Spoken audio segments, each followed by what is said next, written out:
ایک تقریب معزز باوقار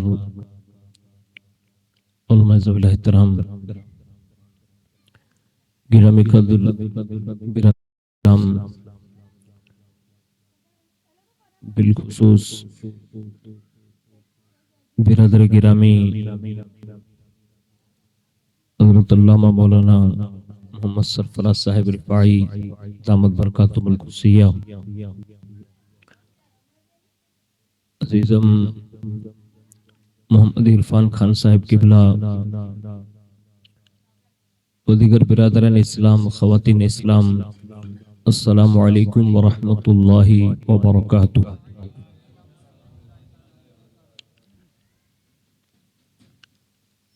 الحمدللہ رب العالمین والعاقبۃ للمتقین والصلاة والسلام علی سید الانبیاء والمرسلین وعلى آلہ واصحابہ وازواجہ وذریاتہ واہل بیتہ وابنہ الغوث الاعظم الجیلانی ومعین الملت والدین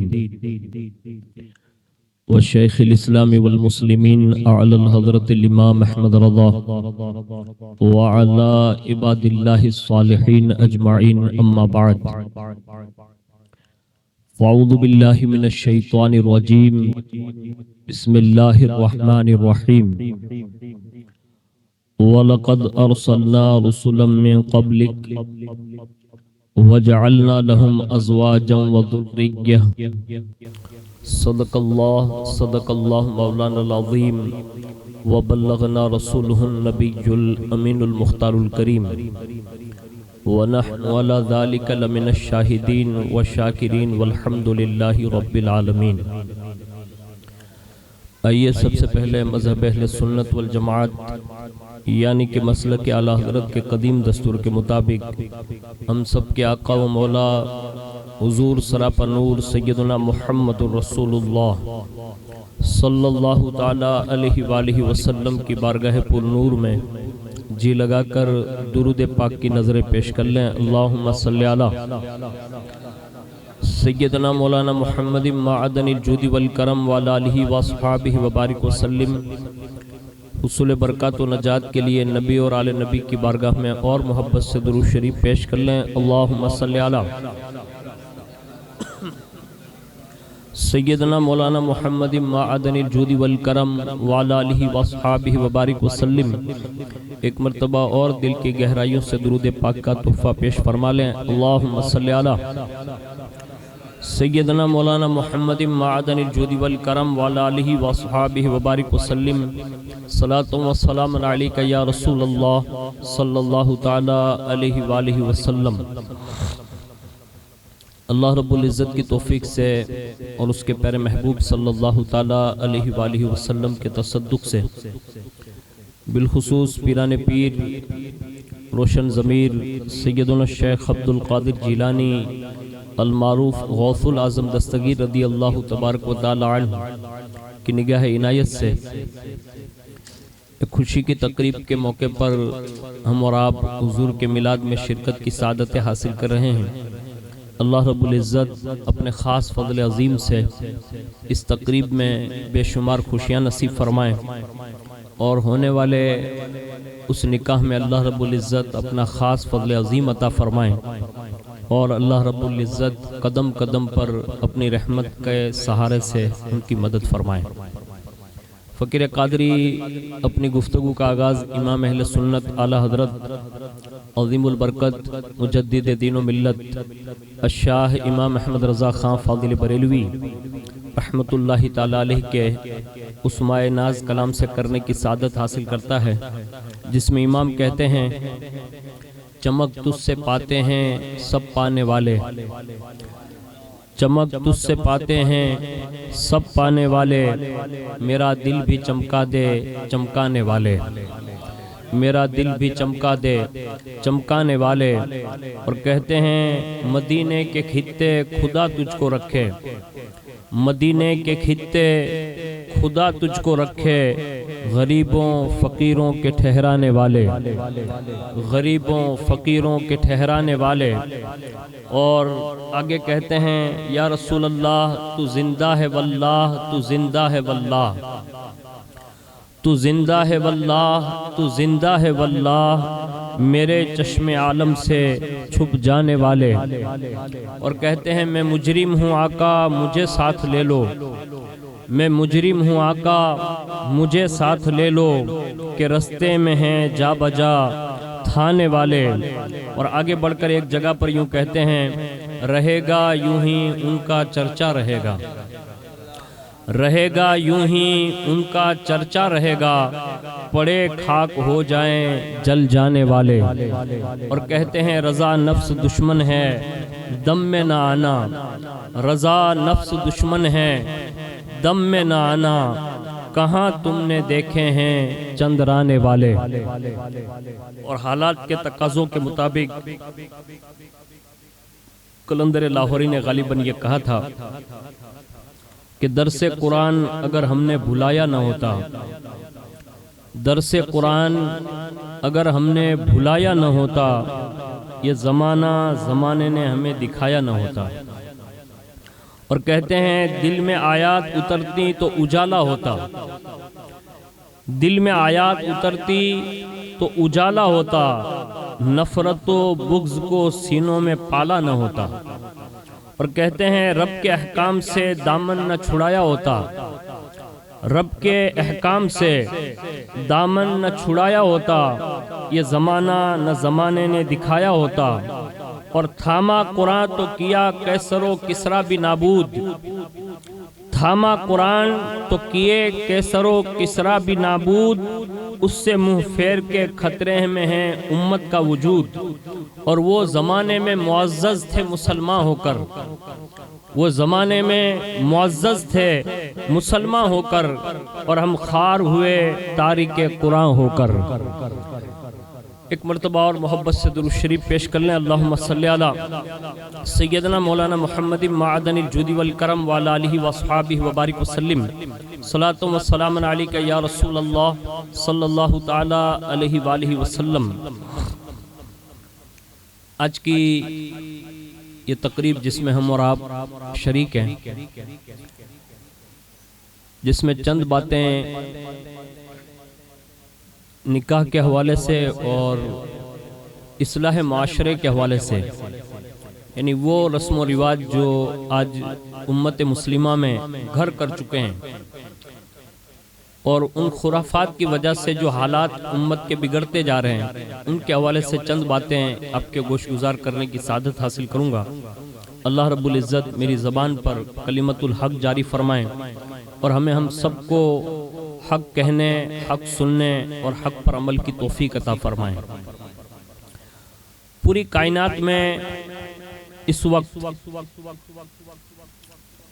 جب بھی یہ نکاح وغیرہ کے سیزن آتے ہیں، اور بڑی تیزی کے ساتھ مسلم معاشرے میں جیسا جیسا عرف ہے، بعض جگہ ایسی ہیں جہاں بارشوں میں اکثر نکاح لوگ کراتے ہیں، بعض علاقے ایسے ہیں جہاں گرمیوں میں وہ فری ہوتے ہیں تو اس وقت نکاح کراتے ہیں، بعض علاقے ایسے ہیں جہاں ٹھنڈی وغیرہ کے سرد ماحول میں بھی لوگ نکاح وغیرہ کی تقریبات سجاتے ہیں۔ لیکن جب یہ ساری چیزیں آتی ہیں تو ہر علاقے میں آپ نے اور ہم نے سب نے اپنی نظروں سے دیکھا ہوگا کہ نکاح کی اس مکمل تقریب میں غالباً گنی چنی چند چیزیں ہیں جو بطور رسم اسلامی باقی رہ گئی ہے، ورنہ اکثریت کے ساتھ مکمل طور پر اب لوگ اس نہج پر جا کر کھڑے ہو گئے کہ بعض شادیاں دیکھنے کے بعد یہ اندازہ بھی ہوتا ہے کہ یہ بھی کوئی مسلمان لوگ ہیں جو اس طور پر بھی لوگ شادیاں کرتے یا کراتے ہیں۔ یعنی اس حد تک اب یہ معاشرہ آگے بڑھ کر اسلام کی حدوں کو پھلانگ گیا ہے، اور اگر تماشا اس پر یہ ہے کہ کوئی کہہ دے کہ یہ غلط ہے تو معاشرے میں اس کو اس انداز سے دیکھا جاتا ہے کہ معاذ اللہ یہ کہنے والا مسلمان نہیں ہے، بلکہ وہ سامنے والا اتنا بفر کر اس کے سامنے مطلب پلاننگ کر رہا ہوتا ہے جسے یہ اندازہ ہوتا ہے کہ حالات اس وقت یہ ہے کہ اب کوئی پیر صاحب، اب کوئی امام صاحب یا معاشرے کا کوئی ذمہ دار آدمی اگر کوئی حق گوئی سے کام لے تو حالات یہ ہے کہ بڑی تیزی کے ساتھ، اس کو کم کر دیں، بڑی تیزی کے ساتھ لوگ اس کا ویرودھ کرنا تو دور کی بات ہے، اب لوگ دشمنی، بغض اور عداوت اور نفرت پال لیتے ہیں۔ لیکن ایک بات ہمیشہ اور آپ کو اور ہمیں سب کو یاد رکھنا چاہیے، اور جو بھی میری یہ بات سنیں انہیں بھی یاد رکھنا چاہیے، کائنات میں سب سے پہلے ہم اور آپ مسلمان ہیں، یعنی ہم نے لا الہ الا اللہ محمد رسول اللہ صلی اللہ علیہ وسلم کا کلمہ پڑھا، ہم مومن ہیں، مسلمان ہیں، اور مسلمان کا کوئی بھی کام چاہے وہ خوشی میں ہو یا غم میں ہو، اگر وہ اسلام کے دائرے سے باہر ہیں تو ہر بندے کی ذمہ داری بنتی ہے کہ وہ اس کا بائیکاٹ کرے، اور اگر کسی نے نہیں کیا تو ہمیشہ یہ بات قدرت کے نظام کی رہی ہے کہ جب ساری قوم اس میں ملوث ہو جاتی ہے تو پھر اللہ عذاب کی صورت میں انہیں مبتلا کر دیتا ہے۔ اور اس وقت ہمیں اور آپ کو کسی کو بتانے کی ضرورت نہیں ہے کہ کتنے گھر جل رہے ہیں، بلکہ معاشرے میں اب حالات یہ ہے کہ سگا باپ تنہائی میں بیٹھ کر خون کے آنسو بہا رہا ہے کہ اب بیٹی کو روکے کیسے، یعنی بیٹی کی عزت کی حفاظت کے لیے باپ پریشان ہے، بھائی پریشان ہے، معاشرہ پریشان ہے، آگےوان پریشان ہے۔ اب تو آگےوان اور پیر صاحب یا امام صاحب بھی اب یہ فکر چھوڑ چکے ہیں کہ بھئی جس کو جو کرنا ہو کرے، اپنے باپ کی کیا جاتی ہے۔ اب یہ جب لوگ یہ کہنے لگے تو اب ہمیں اور آپ کو یہ سمجھ جانا چاہیے کہ اس سے بڑا اللہ کا عذاب اور کون سا آ سکتا ہے۔ پہلے ایک لحاظ تھا، وہ لحاظ سارا ختم ہو گیا، لیکن ایک مومن اگر حقیقی معنوں میں وہ مومن ہے اور اس کا ایمان سلامت ہے تو پوری کائنات اگر ایک طرف ہو جائیں اور اللہ اس کے رسول کے فرامین ایک طرف ہو تو ہمیں ساری کائنات کو چھوڑ دینا، گوارا کر لینا چاہیے۔ ہمیں سب سے پہلے اللہ اس کے رسول کے فرامین پر عمل کرنا چاہیے، اور اسی کا نام ایمان ہے۔ اگر یہ نہیں ہے تو پھر ہمیں اپنے ایمان کا احتساب کرنا چاہیے۔ سب سے پہلے میں نکاح کے حوالے سے چند باتیں عرض کرتا ہوں جس سے آپ کو اندازہ ہوگا کہ الحمدللہ اسلام ایک ایسا پاکیزہ مذہب ہے کہ جس نے نکاح کے لیے بھی بات کی تو باقاعدہ اس کے لیے بھی قرآن سے وہ دلائل لائے، احادیث سے وہ دلائل لائے۔ یعنی اس کو یوں کہا جا سکتا ہے کہ اس وقت اگر پوری کائنات میں کوئی نکاح پر ہمارے سامنے آ کر دلیل پیش کرے اور بتائے کہ نکاح کہاں سے ثابت ہے تو مسلمان کا ہر بچہ قرآن کی آیتیں پیش کر کے یہ بتا سکتا ہے کہ قرآن میں یہ اللہ نے حکم دیا ہے اور ہمیں نکاح کا پیغام عطا فرمایا ہے۔ یعنی یہ آپ کسی اور مذہب میں دیکھیے، ہمارے یہاں جو دلائل ہے نا وہ دلائل کسی اور مذہب میں آپ کو میسر نہ ہے۔ اس کی ایک مثال میں پیش کرتا ہوں قرآن عظیم سے۔ اللہ رب العزت ارشاد فرماتا ہے وَلَقَدْ أَرْسَلْنَا رَسُولًا مِّن قَبْلِكَ وَجَعَلْنَا لَهُمْ أَزْوَاجًا وَذُرِّيَّةً، یعنی قرآن عظیم میں اللہ رب العزت خود ارشاد فرماتا ہے اور بے شک ہم نے تم سے پہلے رسول بھیجے اور ان کے لیے بیویاں اور بچے کیے۔ یعنی یہ رسول اللہ صلی اللہ علیہ وسلم کے لیے یہ آیت کریمہ نازل فرما کر پوری قیامت تک آنے والی امت کو یہ پیغام دے دیا۔ اور ہمارا یہ مسئلہ حل ہو گیا کہ بعض مذہب ایسے ہیں جو آج بھی دنیا میں اگر کسی کو مذہبی آدمی بننا ہے تو ان کے یہاں یہ سچویشن ہے کہ ان کے یہاں حکم یہ ہے کہ وہ نکاح نہیں کرے، یعنی عورت کا منہ تک نہ دیکھے، یعنی وہ اس نہج پر چلا جائے کہ پھر وہ گوشہ نشین ہو جائیں اور وہ دہریہ قسم کی زندگی مطلب گزارے، یعنی کسی سے کوئی لگاؤ نہ رکھے، یعنی وہ ہر طرح کا تعلق منقطع کر لے، تب ان کے مذہب میں یہ ہے کہ وہ ان کے باطل خدا تک پہنچ سکتا ہے۔ اسلام ایک ایسا واحد مذہب ہے جو کہتا ہے نکاح بھی کرو، نکاح کرنے کے بعد بھی تم خدا تک رسائی حاصل کر سکتے ہو۔ اور اس کے لیے اسلام نے یہ دروازہ اس لیے رکھا کہ جتنے بھی مذاہب اس معاملے میں جو بات کرتے ہیں نا کہ جس کو قدرت تک پہنچنا وہ نکاح نہ کرے، ان کے حالات آپ دیکھیے روزانہ اخباروں میں چھپتے ہیں، لیکن الحمدللہ ہم جس مذہب کو مانتے ہیں رسول اللہ صلی اللہ علیہ وسلم کی مکمل زندگی میں کوئی یہ نہیں بتا سکتا کہ رسول اللہ نے کسی کو نگاہ اٹھا کر دیکھا ہو. یعنی حضور کی پاکیزہ زندگی یہ اس بات کی دلیل ہے کہ حضور اتنے پاک صاف ستھرے اخلاق مند اور کردار کے مالک تھے کہ حضور تو حضور ہیں. قریب قریب میں آج بھی گجرات میں ایسے دیہات ملتے ہیں جہاں مسلمان بستے ہیں. جب غیر مسلم کے لوگ بھی اپنے دوسرے شہر جانا چاہتے ہیں تو اپنی ماں بہن بیٹیوں کو اگر کسی کے حوالے کرتے ہیں تو آج بھی مصطفیٰ کے غلاموں کے حوالے کر کے جاتے ہیں. یعنی یہ خودداری ہے رسول اللہ کی, خود اعتمادی ہے. اور یہ اللہ رب العزت نے اپنے محبوب صلی اللہ علیہ وسلم پر جو آیت نازل فرمائی اس کی وجہ یہ بنی کہ جب حضور نے نکاح فرمایا تو لوگ آپس میں باتیں کرنے لگے کہ اگر یہ اللہ کے رسول ہے تو پھر انہوں نے نکاح کیوں کیا. یعنی یہ اس بات پر وہ چیمگوئیاں کرنے لگے. تو قرآن عظیم میں اللہ رب العزت نے اپنے محبوب سے یہ فرمایا کہ بے شک ہم نے تم سے پہلے جو رسول بھیجے ان کے لیے بھی ہم نے نکاح رکھے تھے, ان کے لیے بھی بچے ہوئے.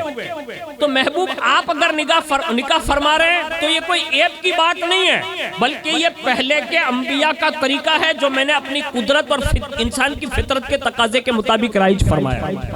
تو یہ رسول اللہ صلی اللہ علیہ وسلم کی زندگی میں یہ آیت نازل کر کے ہمیں اور آپ کو یہ پیغام دے دی. اس کے سوا قرآن میں متعدد آیتیں ہیں. ایک آیت یہ ہے وَانْكِحُوا الْأَيَامَ مِنْكُمْ, یعنی اللہ فرماتا ہے اور نکاح کر دو اپنوں میں ان کا جو بغیر نکاح والے لوگ ہیں. تو پتہ یہ چلا اس میں بھی نکاح کا حکم دے دیا گیا. یعنی جن کے نکاح نہیں ہوئے اللہ رب العزت خود فرماتے ہیں کہ ان کے نکاح کر دو. اب یہ نکاح کے ذریعے جو فوائد ملتے ہیں یہ پوری دنیا اس کو جانتی ہے, لیکن اسلام نے جس نہج کے تحت اس کو عائد کیا ہے قرآن و حدیث کی روشنی کے ساتھ ساتھ اگر ہم بزرگوں کو دیکھیں تو ایک بزرگ کے حوالے سے یہ بات ملتی ہے کہ نکاح جو کیا جاتا ہے اس میں اصل مقصد جو ہمیں اور آپ کو اگر نظر آ جائے تو ہمیں اور آپ کو اپنے بچوں کو پہلے سے ہی اس بات پر آمادہ کرنا چاہیے, ورنہ حالات اتنے بگڑے ہوئے ہیں. اگر میں اپنا تجربہ پیش کروں تو میں نے کئی لوگوں کی زبانی یہ سنا ہے, اللہ بہتر جانے ان کا حال کیا ہوگا, لیکن وہ یہ کہتے کہ زندگی میں نکاح نہیں کرنا. میں نے کہا کیوں؟ یہ جھنجٹ میں پڑے کون؟ یعنی حالات اتنے ابتر ہو چکے ہیں کہ اب یہ لوگوں پر گرا گزر رہا ہے اور ان چیزوں کو دیکھتے دیکھتے سینکڑوں لوگ ڈپریشن کے شکار ہو گئے. تو ایسی چیزوں کو ہمارے بزرگوں نے کس طرح اور کس اینگل سے لوگوں کو سمجھایا اس کو دھیان میں لیجئے. یہ روایت بیان کی جاتی ہے, بہت بڑے بزرگ تھے حضرت سیدنا ابو محمد سفیان بن عیینہ, یہ بزرگ گزرے. ان سے ایک شخص نے اپنی بیوی کے تعلق سے بات چیت کی. کہا کہ میری بیوی جو ہے وہ ہر وقت میری بے عزتی کرتی رہتی ہے. اب یہ پوری دنیا لیول پہ کبھی کبھی بات چیت ہو جاتی ہے اور لوگ اس کو نارمل نہیں لیتے اور اس کو حقیقت پہ تعبیر کر دیتے ہیں. تو کبھی اگر بیوی نے بات چیت کر لی یا کوئی مسئلہ ایسا ہو گیا تو اس میں کہیں نہ کہیں ہماری کوئی غلطی ہوگی یا کہیں نہ کہیں کوئی نہ کوئی چوک ہوئی ہوتی ہے, اور اس کو بزرگ نے واضح کیا. اپنے ارشاد فرمایا کیا کرتی ہے؟ کہا وہ ہمیشہ بے عزتی پر رہتی ہے اور بے عزتی کرتی رہتی ہے. آپ رحمت اللہ تعالی علیہ نے سر جھکا لیا, یعنی ایسے گردن جھکا لیا اور سوچنے لگے. پھر ایک جملہ یہ ارشاد فرمایا, غور سے سنیے گا. ارشاد فرمایا تم نے اس سے نکاح اس لیے کیا تھا کہ تمہاری عزت میں اضافہ ہو جائے. یعنی یہ سوال کیا انہوں نے, یعنی یہ نیت پوچھی کہ آپ نے صرف اس لیے اس نیت سے نکاح کیا تھا کہ اس کے ساتھ نکاح کروں گا تو میری عزت بڑھ جائے گی. تو اس آنے والے فرد نے یہ کہا ہاں. تو آپ نے فرمایا جو شخص نکاح کے ذریعے حصول عزت چاہتا ہے تو فرمایا اس سے ذلیل ہی کر دیا جاتا ہے. یعنی اس نیت سے نکاح کرنا کہ میں عزت والا بن جاؤں تو فرمایا اس سے ذلت میں ہی مبتلا کر دیا جاتا ہے. اور دوسرا جملہ کہا جو شخص حصول مال کی خواہش مند پر اگر وہ نکاح کرے تو فرمایا اس سے فقر میں مبتلا کر دیا جاتا ہے. اور پھر تیسرا جملہ یہ ارشاد فرمایا جو غور سے سننے کے قابل ہے. ارشاد فرمایا جو شخص دین کا ارادہ رکھتا ہو اللہ تعالیٰ اس کے لیے دین کے ساتھ ساتھ عزت سے بھی مالا مال کرتا ہے اور مال سے بھی مالا مال فرما دیتا ہے. تو یہ ہمیں اور آپ کو یہ بزرگ نے اس حکایت سے ایک پیغام دیا کہ جب بھی ہم اپنی بچی کا نکاح کریں یا اپنے بچے کا نکاح کریں تو ہمیں اور آپ کو یہ چاہیے کہ اس میں سب سے بہترین نیت یہ ہے کہ میں اپنے بیٹے یا بیٹی کا نکاح اس لیے کر رہا ہوں تاکہ اللہ اس کے دین کی حفاظت فرما لے۔ آج جو ہمارے حالات بنے ہوئے ہیں، اور میں تو نہیں جانتا ہوں نا، میں تو آپ چلتے پھرتے ہیں، میں تو 8 دن کے لیے کہیں گوشہ نشین ہوتا ہوں، 1 گھنٹے کے لیے کبھی باہر نکلتا ہوں، احوال سنتا رہتا ہوں، کوئی سنا دیتا کبھی کبھی۔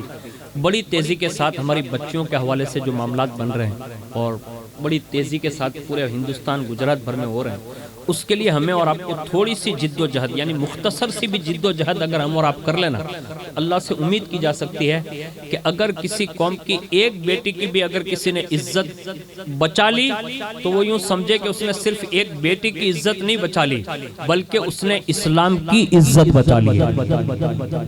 اور یہ ہمیں اور آپ کو بہت ہی حساس پہلو ہے یہ، اور اس کے لیے ہمیں اور آپ کو سب کو کوشش کرنا چاہیے۔ دوسری بات عرض کر رہا ہوں، نکاح جب بھی کریں، اور اس میں ہمارے یہاں نیتوں کا بڑا دخل ہے۔ ایک بزرگ تھے، وہ نکاح ہی نہیں کرنا چاہتے تھے، یعنی نکاح کے لیے کوئی بھی بات کرتا نا تو وہ منع فرما دیتے، کہا مجھے نکاح نہیں کرنا، اور اس کی وجوہات پوچھی جاتی، باتیں کی جاتی تو وہ اپنا جو خیال ہوتا وہ پیش کرتے۔ ایک مدت کے بعد ایک مرتبہ وہ نیند سے بیدار ہوئے، یعنی اٹھے اور دوست احباب سے ملے اور کہا کہ میرا نکاح کرا دو، یعنی جلدی سے انہوں نے نکاح کی فرمائش کر دی، کہا جلدی میرا نکاح کرا دو۔ تو لوگوں نے کہا کہ حضور آخر وجہ کیا ہے، یعنی اب تک تو منع کر رہے تھے کہ نکاح مت کراؤ، اب یہ کیا ہو گیا، ایک رات میں آپ اٹھے اور لوگوں سے یہ کہہ رہے کہ نکاح کرا دو، اور اس میں بھی فرما رہے ہیں کہ جلدی نکاح کرا دو۔ اب جو انہوں نے بات بتائی وہ سنیے۔ ارشاد فرماتے ہیں کہ آج رات میں نے خواب دیکھا، اور میں خواب میں دیکھ رہا ہوں کہ قیامت قائم ہے، اور لوگوں کے ساتھ میں بھی میدان محشر میں ہوں، تمام لوگوں کی طرح مجھے بھی شدت کی پیاس محسوس ہوئی، یعنی قیامت کا دن ہے، میں بھی پیاسا ہوا تو سب پیاسے ہوئے تو میں بھی پیاسا ہوا، قریب تھا کہ میں ہلاک ہو جاتا، یعنی میں وہیں ختم ہو جاتا۔ اچانک میں نے دیکھا کہ چند بچے صفے چیرتے ہوئے اس مجمع میں آئے، یعنی جہاں ہم لوگ تھے وہاں آئے، اور ان کے سروں پر نور کے رومال تھے، ہاتھوں میں چاندی کے کٹورے ہیں، سونے کے کوزے ہیں، اور وہ مجمع میں لوگوں کو تلاش کر رہے ہیں۔ جو مل جاتا بعض میں سے بعض کو وہ پکڑ لیتے اور فرماتے کہ لو یہ پانی پی لو، یعنی ایک دوسرے ہاتھ بڑھاتے اور ایک دوسرے کے ہاتھ میں وہ پانی کا پیالہ پیش کرتے۔ تو جب میں نے دیکھا کہ وہ سب کو پانی پلا رہے تو میں نے بھی ہاتھ بڑھایا اور میں نے بھی کہا کہ مجھے شدت کی پیاس لگی ہے تو آپ مجھے بھی پانی پلاؤ۔ تو اس وقت وہ بزرگ کہتے ہیں کہ وہ پانی پلانے والے بچوں نے مجھ سے کہا کہ ہم بچوں میں آپ کا کوئی بیٹا نہیں ہے، کیونکہ نکاح کیا نہیں تھا نا، تو کہا کہ آپ کا کوئی بیٹا نہیں ہے، ہم میں سے جو جس کو پانی پلا رہا ہے نا، کہا ہاں، کہا سب کو نہیں پلا رہا ہے، کہا تو، کہا ہم اپنے ماں باپ کو ہی پانی پلا رہے ہیں، یعنی یہ جملہ کہا ہم اپنے والد کو ہی پانی پلائے جا رہے ہیں۔ اور ہم مسلمان کے بچے ہیں جو بچپن میں فوت ہوئے تھے تو اللہ نے ہمیں اختیار دیا کہ ہم میدان محشر میں اپنے والدین کو پانی پلائیں۔ پھر انہوں نے، اس بزرگ نے اپنی جو نیت کا اظہار فرمایا تو انہوں نے یہ بات کہی، کہا میں آج تک جو نکاح سے منع کر رہا تھا اس کی وجہ بھی یہ تھی کہ میں کما حق کہوں حقوق ادا کر پاؤں گا یا نہیں، لیکن میدان محشر میں میں نے جب یہ منظر دیکھا کہ وہاں کوئی بچہ ہماری مدد کر کے ہماری پیاس بجھا بھی سکتا ہے، یعنی وہاں مددگار بن سکتا ہے، تو میں نے نیت تبدیل کر لی کہ دنیا میں تو کہیں بھی کچھ بھی حالات بن سکتے ہیں، کم از کم اگر اچھے بچے ہوئے تو قیامت کے دن وہ ہمارے مددگار بن سکتے ہیں۔ تو یہ نیت بھی ہمارے اور آپ کے پیش نظر رکھنی چاہیے کہ ہم اپنی اولادوں کی اس لیے نکاح کرائیں تاکہ ان کی جو اولادیں نیک ہوگی تو اللہ تعالیٰ ان کے توسل سے قیامت کے دین کے معاملات بھی اللہ آسان فرما دے گا۔ تو یہ بھی ایک نکاح کا سبب ہے، اور اسی کے ساتھ ساتھ میں ہمارے یہاں جو اصل نیتیں، سب سے پہلے تو اللہ اس کے رسول کا حکم ہے اس پر ہم عمل کریں گے، اور اس کے سوا اللہ تعالیٰ جو بھی اولادیں دے گا اللہ ان اولادوں کی تربیت پر بھی ثواب رکھتا ہے۔ بعض لوگ ایسے ہوتے ہیں، میں نے خود بھی اپنی زندگی میں کئی لوگوں کو یہ شکایتیں کرتے سنا ہے، لیکن اس میں شکایتوں کے بجائے صبر سے اگر ہم کام لیں گے نا تو اس کا اضافہ اور اس کا فائدہ بڑھا ہے۔ وہ یہ ہے کہ جب بھی کوئی بیٹا نافرمان ہو جائے یا کوئی بیٹی نافرمان ہو جائے یا سامنے بول دے تو کسی کو شکایت کرنے کے بجائے خود ہی اسے اپنی طرف لانے کی کوشش کریں، یعنی باپ خود کوشش کریں، ماں خود اپنی بیٹی کے معاملے میں کوشش کریں۔ ہاں اگرچہ پھر بھی وہ تم سے مطلب زبان درازی کر لے تو فرمایا یہ زبان درازی یا ان کا تکلیف پہنچانا یہ بھی فائدے سے خالی نہیں، اس لیے کہ بعض درجات وہ ہیں جہاں پر ہمارے پاس کوئی ایسا عمل نہیں ہوتا کہ ہم وہاں تک پہنچ سکیں۔ بیٹا یا بیٹی جو تکلیف دیتے زبان کھول کر یا کوئی ایسا فعل کر کے اور جس سے ماں باپ کو تکلیف ہوتی ہے تو اللہ تعالیٰ جنت میں اس بات کو سہن کرنے اور صبر کرنے کی وجہ سے اللہ جنت میں وہ درجات بلند فرما دیتا ہے۔ تو یہ بھی اسباب بنتے ہیں اس میں سے، تو ایک نیت یہ بھی پیش نظر رکھیں۔ اور دوسری بات، اللہ رب العزت نے جو خاص امت محمدیہ صلی اللہ علیہ وسلم پر کرم فرمایا کہ نکاح کو معاشرے میں رائج کرنے کی اصل وجہ یہ بھی ہے کہ اللہ رب العزت نے اس فرش گیتی پر جو فطرت انسان کے تقاضوں کے مطابق جو قانون نافذ فرمایا ہے اس میں انسان کو نفس اور خواہشات کا مجسمہ بنایا ہے۔ دوسرے نمبر پر انسانی بقا یعنی انسانیت قائم رہے قیامت تک، تو اس میں بھی سب سے بہترین اگر کوئی ذریعہ بن سکتا ہے تو وہ بھی نکاح بن سکتا ہے، یعنی اس سے انسان کی بقا مقصود ہے اور انسان کو باقی رکھنا مقصود ہے۔ اس لیے حضور کی حدیث پاک کا ایک مفہوم ملتا ہے کہ رسول اللہ صلی اللہ علیہ وسلم نے خود یہ ارشاد فرمایا کہ حضور فرماتے ہیں کہ تم نکاح کرو، تمہاری اولادیں زیادہ ہوگی تو قیامت کے دن میں تمہاری اولاد کی زیادتی پر فخر کروں گا۔ اب حضور صلی اللہ علیہ وسلم جس بات پر فخر کے لیے اشارہ فرما رہے ہیں، پتہ یہ چلا کہ جہاں اسلام کے طرز عمل پر اگر فطری طور پر اگر نکاح کے ذریعے اگر اولاد ہوئی تو اس پر تو ایک حضور کے فخر کا ذریعہ بنے گا، اور دوسرے نمبر پر اگر ہم نے اور آپ نے دین کے معاملات میں اگر کٹھیرے میں رہ کر اپنے بچوں کو پروان چڑھایا تو کہیں کہیں خاندانوں میں ایک ایک بچہ لاکھوں ہزاروں لوگوں کے جنت میں جانے کا سبب بن سکتا ہے۔ اور یہ کوئی لفاظی میں نہیں کہہ رہا ہوں، میں ایک مثال دے رہا ہوں۔ اگر ہم نے یہ جو ابھی ہمارے یہاں خرافات چل رہے ہیں، اور میں نے جہاں تک معلوم کیا، اللہ بہتر جانے ہماری قوم میں یہ باتیں کب عائد ہوگی اور کب لوگ اس کو سمجھیں گے، کہ ہم نے سب سے زیادہ جس چیز پر توجہ دی نا وہ شادی کی مروجہ رسومات پر دی۔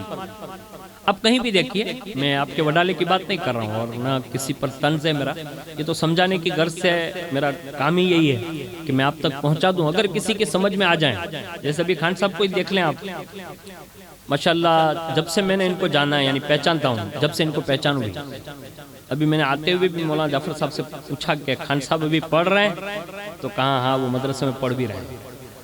تو نوجوان کا اس دور میں مدرسے میں حاضری دینا یہ ہوتا بڑا مشکل ہے، لیکن انہوں نے یہ حاضری دے کر ہم سب نوجوانوں کو یہ پیغام دے دیا کہ عمر معنی نہیں رکھتی، اگر دین سیکھنا ہونا تو کسی عمر میں بھی سیکھا جا سکتا ہے۔ ایک بات یہ ہے، اور جہاں جہاں بھی آپ لوگ ان کو جانتے ہیں تو جتنے ان کے گروپ کے لوگ ہیں آپ ان کو دیکھ لیں، یہ بھائی ہمارے بیٹھے ہوئے ہیں، ان کو میں ان کے ساتھ میں ہر وقت دیکھتا ہوں، تو انہوں نے بھی ماشاءاللہ داڑھی سجائی ہوئی، ان کا پورا گروپ ایک کام کر رہا ہے، ٹرسٹی یہاں لوگ بیٹھے ہوئے ہیں، آگےوان، ان کے ساتھ مل جل کر یہ بچے حاضر ہوتے ہیں۔ پتہ یہ چلا کہ اگر ایسے نوجوان کسی عالم کے قریب، کسی پیر صاحب کے قریب، کسی سید صاحب کے قریب یا اچھے دوستوں کے قریب ہو جائے نا تو پھر وہ اپنے نکاحوں میں لوگوں کو نچواتے نہیں ہیں۔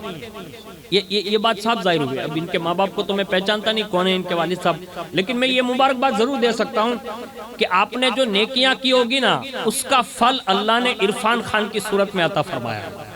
ورنہ اس دور میں جو بچے لوگ کرتے ہیں نا اور دھم پچھاڑ مچاتے ہیں نا وہ آپے سے باہر ہوتے ہیں، لیکن یہ ماں باپ کی کچھ نیکیاں ہوگی جس کے ذریعے اللہ نے ایسے بیٹے عطا فرمائے۔ ہم سب کو بھی یہ چاہیے کہ اپنے بیٹوں کو ان عالموں سے، علماء سے، سادات سے، پیران نظام سے وابستہ رکھیں، اور اس کا فائدہ کیا ملتا ہے، میں نے ایک جملہ بھی کہا نا، میں اس کو ثابت کروں گا، لیکن یہ کب ہوگا؟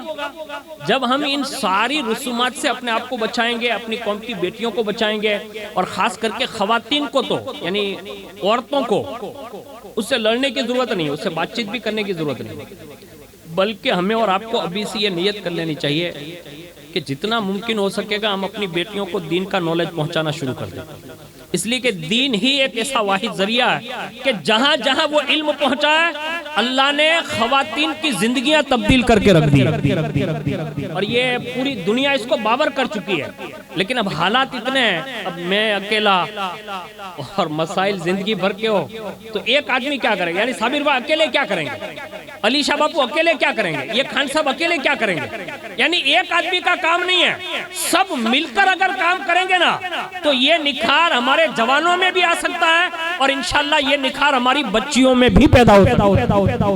لیکن تھوڑی سی اگر کوشش کریں تو اس کی میں مثال سمجھاتا ہوں۔ ہمارے یہاں رسمیں جتنی ہیں اس میں سب سے زیادہ ہم ان چیزوں کو غالب کر بیٹھے ہیں، اور پوری دنیا اس کو غالب کرنے پر آمادہ ہے۔ ابھی آپ نے دیکھا ہوگا ایک دن گیا بھی، میں اس دن کے ہجوم میں کچھ نہیں کہہ رہا ہوں، لیکن اس میں جو حالات بنتے جا رہے ہیں، اب تو معاذ اللہ رب العالمین ہماری قوم کی بیٹیوں کو برقع پہنا کر بھی اسٹیج پر نچایا جانے لگا، آپ سمجھ رہے ہیں؟ یعنی یہ اسلام کا کتنا خراب پکچر لوگوں کے سامنے پیش کیا جا رہا ہے کہ کالے برقعے میں لوگ نچوا رہے ہیں، اور یہ باور کرانا چاہتے ہیں کہ دیکھو مسلمان بھی ناچ رہی ہیں، یعنی مسلمان کی عورت بھی ناچ رہی ہے، تو یہ اسلام کی چھبی ہے، اور لوگ اس کو مطلب باہر کرانا چاہتے ہیں۔ اب میں اگر یہ گفتگو کروں تو ہو سکتا ہے کسی اسکول والے کو یا کسی کالج والے کو یا یونیورسٹی والے کو یہ غلط لگ جائے کہ یہ مولوی لوگ یہی باتیں کرتے ہیں، وہ پرانے لوگ ہیں۔ پرانے لوگ نہیں ہیں، تمہارے زمانے کے لوگ ہیں، لیکن ہم اور آپ اتنے سارے لوگ بیٹھے ہیں، سچ سچ بتائیے گا اگر میری سگی بہن یہاں کھڑی ہو، آپ کی کسی کی نگاہ اٹھے گی؟ شرم سے پانی پانی ہو جائیں گے، اور آپ کہیں گے کہ برکاتی یہ کیا سگی بہن کو یہاں لا کے کھڑا کر دیا تو نے؟ اب مجھے یہ احساس ہوتا ہے کبھی کبھی کہ اللہ رحم فرمائے ہماری قوم کے لوگوں کے اوپر، کہ ان کا دماغ اور ان کا یہ جگر کیسے کام کرتا ہوا کہ وہ اپنی سگی بیٹے کو کسی اسٹیج پر ناچتے ہوئے دیکھ لیں گے، یعنی یہ چیز غیرت اس کی اجازت نہیں دیتی۔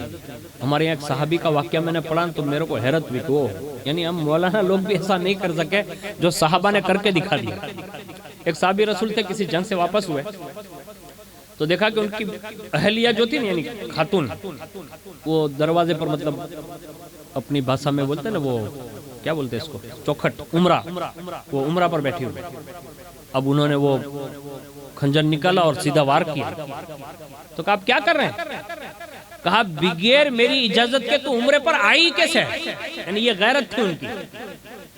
تو انہوں نے ہاتھ جوڑے اور کہا کہ میاں جی تھوڑا سنیے تو صحیح، اب صحابہ تھے، صحابہ سنتے بھی تھے نا، ہم لوگ تو اب سننے کے بھی عادی نہیں رہ گئے، بائی اوپر تو ایٹلو مانسو ظلم کرے کہ وہ بھی دیکھنے کے قابل ہوتا ہے کہ اللہ رحم فرمائے، تو اس لیے بھی اللہ اس کے رسول نے اس کو ہمارے نکاح میں نہیں بھیجا، اس پر رحم دلی بھی ہے، اس نے فوراً ہاتھ جوڑے، کہا میرے سرتاج پہلے میری بات تو سن لیجئے پھر حملہ کیجئے، یعنی آپ کی غیرت درست ہے کہ میں بغیر اجازت کے مطلب ہوٹلے پر آ کر بیٹھ گئی ہوں، لیکن میری آپ کی غیرت میں خود بھی جانتی ہوں، لیکن اب میری بات سن لیجئے تاکہ آپ کو یہ بات سمجھ میں آ جائے۔ کہا کیا ہے؟ کہا میں عمرے پر آ کر اس لیے بیٹھے ہوں کہ گھر میں کوئی سانپ نکلا ہوا، تو اپنی جان بچانا فرض ہے، تو اس کے سوا میرے پاس کوئی صورتحال تھی نہیں کہ میں عمرے پر آ کر بیٹھ جاؤں اس کے سوا، اس لیے میں باہر آ کر بیٹھوں۔ تب جا کے وہ صحابی رسول کو تسلی ہوئی، لیکن یہاں سے یہ بات ضرور ہمیں پتا چلی کہ اس زمانے کی خاتون سانپ نکلتا تب جا کے عمرہ پر صرف آتی تھی۔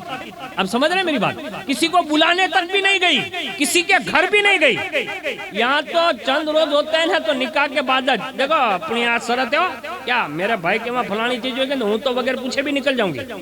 ارے میری بہن تو جو جا رہی ہے نا کسی مولانا صاحب سے کسی سے فتویٰ پوچھ لے کہ تو جب نکلے گی بغیر اجازت کے شوہر کے تو کتنی لعنت اللہ اس کے رسول کی برسے گی، یہ کسی کو تو نے پوچھا ہے؟ اور جس پر اللہ اس کے رسول لعنت بھیج دے اب وہ کیا نیکیاں کرے گی؟ اس لیے ہماری بہنوں کو ہمیں یہ سمجھانا ہوگا۔ ایک دوسری غیرت والی بات بتا دوں، ناچنا کودنا تو یہ رسم ہے ہی پوری دنیا لیول پہ، لیکن میں جو غیرت بتا رہا ہوں اس کو سنیے. فاروق اعظم یعنی کائنات کا یہ وہ بندہ ہے جس کی غیرت کی تائید اللہ نے فرما دی ہے. اب آپ سمجھ رہے ہیں میری بات؟ یعنی اتنے اٹل فیصلے کرتے تھے وہ رسول اللہ کی ظاہری زندگی میں. اور پوری دنیا لیول پہ جو آج عورتوں کے لیے پردہ رائج ہے نا، یہ کسی اور کی غیرت نہیں، یہ غیرت فاروقی کا صدقہ ہے. یعنی رسول اللہ کی ازواج 11 ہیں، تو حضور کی ازواج مطہرات سے جب بھی کوئی مسائل پوچھنے ہوتے یا حضور کے بارے میں کچھ پوچھنا ہوتا یا کوئی وفد آتا، کوئی بات کرنی ہوتی، تو بلا روک ٹوک لوگ ازواج سے بات کر لیتے تھے، یعنی بات چیت ہو جاتی شروعات کے دور میں.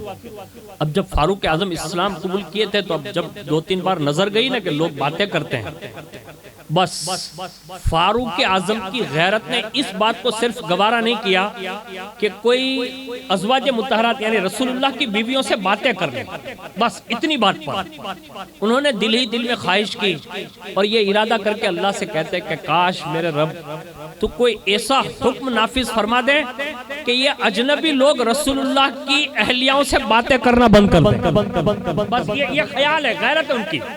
یعنی یہ چاہتے ہی نہیں تھے، کیونکہ ہر طرح کے لوگ آتے تھے حضور کی بارگاہ میں. تو فاروق اعظم رضی اللہ تعالیٰ عنہ کا یہ خیال گزرا، وہاں اللہ رب العزت نے رسول اللہ کے گھر کی بیٹیوں اور بیویوں کے لیے یہ آیت نازل فرما دی اور فرمایا کہ ان سے کہہ دیجئے کہ اب وہ کسی غیر سے باتیں نہ کریں. یعنی اس پہ پابندی لگ گئی، یعنی یہ پردے کا حکم آ گیا. اب وہ فاروق اعظم جس کی غیرت پر پردے کی آیت نازل ہوئی ہو، مجھے آپ بتائیے کہ وہ خود کتنے پردے کرواتے ہوں گے اپنی خواتین کو. اب ان کی سگی بیٹی یعنی فاروق اعظم کی ایک سگی بیٹی حضرت حفصہ رضی اللہ تعالی عنہ غالباً حضور صلی اللہ علیہ وسلم کی ازواج مطہرات میں داخل ہے، یعنی حضور کی بیویوں میں داخل ہے. ایک مرتبہ وہ گھر آئیں، اب فاروق اعظم تنہا ہے، اب ہے سگی بیٹی لیکن غیرت فاروقی ہے. سگی بیٹی ہونے کے باوجود بھی جب وہ گھر میں تشریف لائیں ملنے کے لیے تو فاروق اعظم نے کیا کیا معلوم ہے؟ وہ خود باہر جا کر بیٹھ گئے، یعنی روڈ پہ، رستے پہ، دروازے پر جا کے، اور حضرت حفصہ اندر ہے. حالانکہ سگی بیٹی ہے اور رسول اللہ کی بیوی ہونے کے ناطے ام المؤمنین یعنی مومنوں کی ماں ہے، تو ایک طرح سے ماں بھی ہے، بیٹی بھی ہے اور اسلام کے ناطے ماں بھی ہے، یعنی دوہرا رشتہ ہے اور رسول اللہ کی اہلیہ ہے یعنی ازواج ہے. لیکن واہ فاروق اعظم تمہاری غیرت کو سلام، باہر جا کے بیٹھے وہ. حالانکہ فاروق اعظم کی عادت نہیں تھی باہر بیٹھنا. اب جیسی کوئی گزرا نا 2-3 آدمی گزرے تو کسی نے پوچھ لیا، کہا حضرت کہا آپ کو ہم نے کبھی ایسے بیٹھتے دیکھا نہیں ہے بازار میں یعنی روڈ پہ اور دروازے پہ آپ بیٹھے ہیں؟ تو کہا میری بھی عادت نہیں ہے بیٹھنے کی. تو کہا آج کیوں بیٹھے؟ تو فرمایا میری بیٹی حفصہ آئی ہے. تو کہا پھر؟ کہا گھر میں میرا بیٹا کوئی نہیں ہے، دوسرا فرد کوئی نہیں، یعنی خواتین میں بھی صرف اور کوئی نہیں ہے، صرف حفصہ اکیلی ہے. تو میں باپ ہونے کے باوجود بھی میری غیرت نے یہ گوارا نہیں کیا کہ گھر کی تنہائی میں بیٹی کے ساتھ بھی اکیلا بیٹھوں. اب آپ سوچئے تو صحیح، تھوڑا غور تو کیجئے کہ ان کی غیرت کس بلندی پر تھی کہ اللہ رب العزت نے انہیں اتنا ایمان دیا تھا کہ وہ اپنی سگی بیٹی کے ساتھ بھی گھر میں اکیلے بیٹھنا برداشت نہیں کرتے تھے. حالانکہ ان سے پاکیزہ لوگ اور کون ہو سکتے ہیں؟ جس زمانے میں یعنی دور فاروقی تو تیسرا دور ہے نا، حضور کے زمانے میں مسجد میں عورتیں آتی تھی، یعنی باقاعدہ مسجد میں آنے کی انٹری تھی. صدیق اکبر کے دور میں بھی رہی. فاروق اعظم کے دور میں حضرت عائشہ صدیقہ کا یہ مشورہ پیش کیا گیا اور کہا عمر منبر پر بیٹھ جائیے اور یہ اعلان کر دیجئے کہ آج کے بعد کوئی عورت مسجد میں داخل نہیں ہوگی. یہ فاروق اعظم کا فتویٰ ہے اور آج بھی دیکھیے اس فتوے کو دیے ہوئے سالوں سال ہو گئے، یعنی صدیاں بیت گئی. لیکن الحمدللہ جہاں جہاں اہل سنت والجماعت بستے ہیں سنی صحیح العقیدہ، الحمدللہ آج بھی ہماری مسجدوں میں کوئی خاتون آتی نہیں ہے. یہ کس کے فتوے کا اثر ہے؟ یہ فاروق اعظم رضی اللہ تعالیٰ عنہ کے فتوے کا اثر ہے. لیکن وہاں دیکھیے ایک مسئلہ یہ پیش آیا، کبھی کبھی ہوتا ہے ہمارے ساتھ بھی ہوتا ہے، آپ کے ساتھ بھی ہوتا ہے.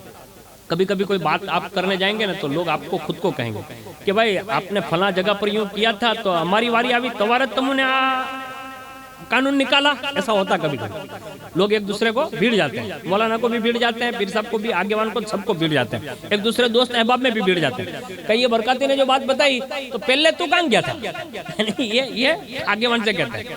تو ایسا نہیں کیجیے, جب سے صبح ہو نا, مطلب سویرا, اسی دن سے سدھرنا شروع کیجیے. جب سے معلوم ہو جائے تو یہ بات کر لینی چاہیے. اب یہ فاروق اعظم نے اعلان کیا کہ اب سے عورتیں مسجد میں آئے گی نہیں.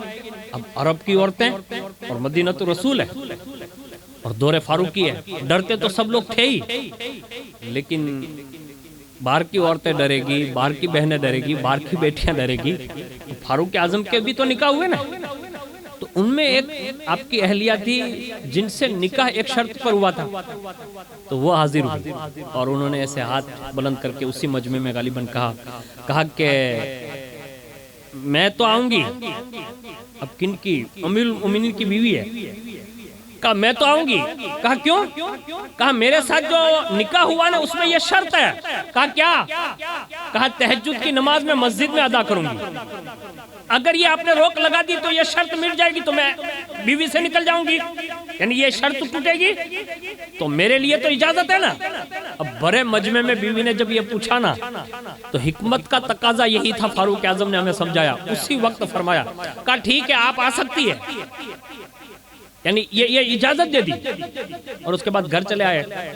جب رات کی تنہائی ہوئی اور رات کی تنہائی میں جب آپ وضو کر کے نکلی نا مسجد کی طرف, اس سے پہلے فاروق اعظم بازار مطلب گلی کوچے میں چلے گئے, اور جیسے آپ کی اہلیہ وہاں سے گزری نا تو ایک روایت میں کنکری ماری, یعنی کنکر ہاتھ میں لیا اور سر پہ سے مارا, اور ایک روایت میں سے ٹاپلی ماری, اور جیسے ٹاپلی یا کنکر لگی نا تو انہوں نے ایسے ہاتھ جوڑے, یعنی ہاتھ جوڑ لیے, اور انا للہ و انا الیہ راجعون زور سے پڑھا اور کہا اللہ خیر کرے, کیا لوگ اب امیر المؤمنین کی بیویوں سے بھی کھلواڑ کرتے ہیں, یعنی کھیلتے ہیں اور کنکریاں مارتے ہیں, جھپٹ مارتے ہیں.